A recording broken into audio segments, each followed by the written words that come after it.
Donc, dans cette partie, on va étudier l'isolement acoustique. Donc, c'est une partie très différente de l'acoustique. Ça correspond à une deuxième tâche que vous pourriez avoir à faire dans le métier d'ingénieur sonore. C'est moins courant, mais c'est toujours utile. Donc, tout ce qui concernait les temps de réverbération, les niveaux de pression réverbérés, toutes ces choses-là, c'est dans une utilisation simple. Vous êtes ingénieur du son, vous devez sonoriser une salle de concert et faire en sorte que tout le monde entende pour le mieux. Ça va être un autre contexte. Un contexte que vous connaissez déjà. Donc, on peut imaginer toujours la même salle de concert. Là, on ne va pas se demander est-ce que les auditeurs de la salle vont bien entendre le son. On va se demander est-ce que dans la rue, on va beaucoup entendre le concert. Est-ce que ce concert va ennuyer tout le voisinage ou est-ce qu'il va être parfaitement sous contrôle, en respect avec la loi? Bon. Donc, c'est ça le phénomène d'isolement acoustique. C'est aussi, par exemple, on va dire qu'une salle est mal isolée, que la chambre de votre voisin est mal isolée. Si quand il met de la musique très fort, eh ben, vous l'entendez parfaitement, comme s'il était à côté de vous.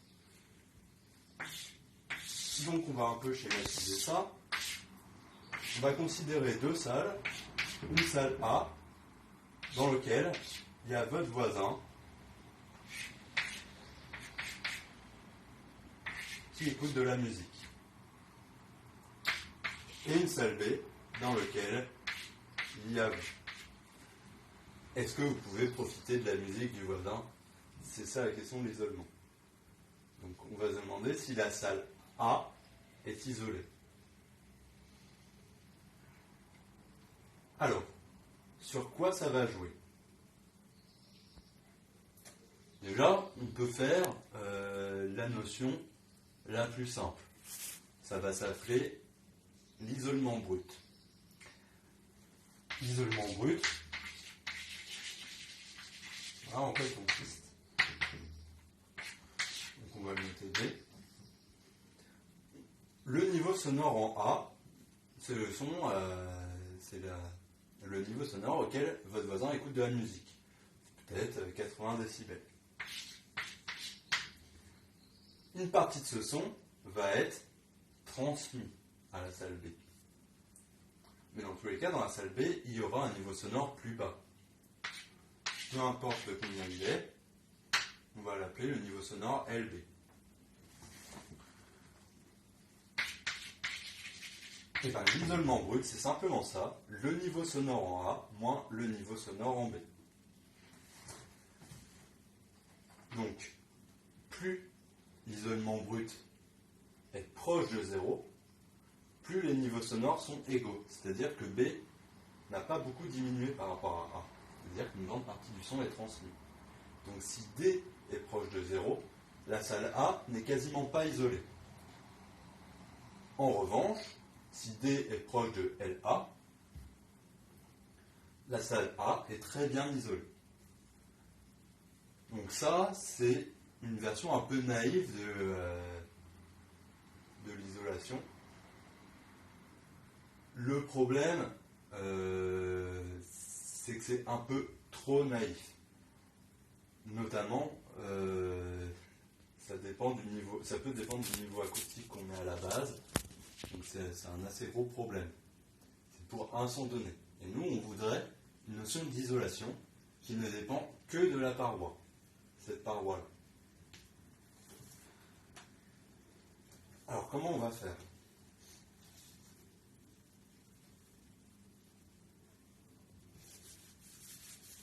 On va toujours utiliser nos coefficients.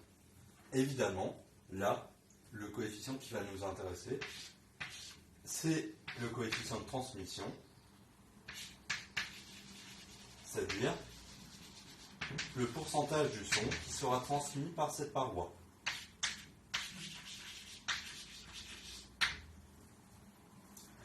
Alors ça, c'est une nouvelle notion d'isolement. On va appeler ça l'indice d'affaiblissement.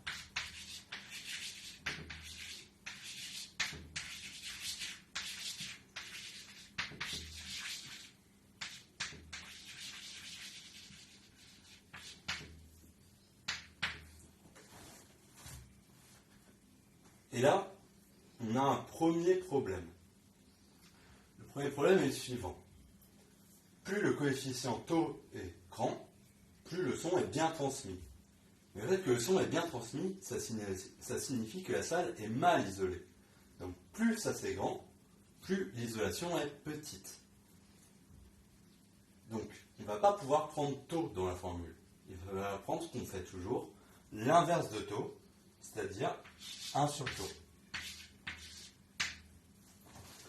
Mais pour rappel, taux, c'est des valeurs qui peuvent être très petites.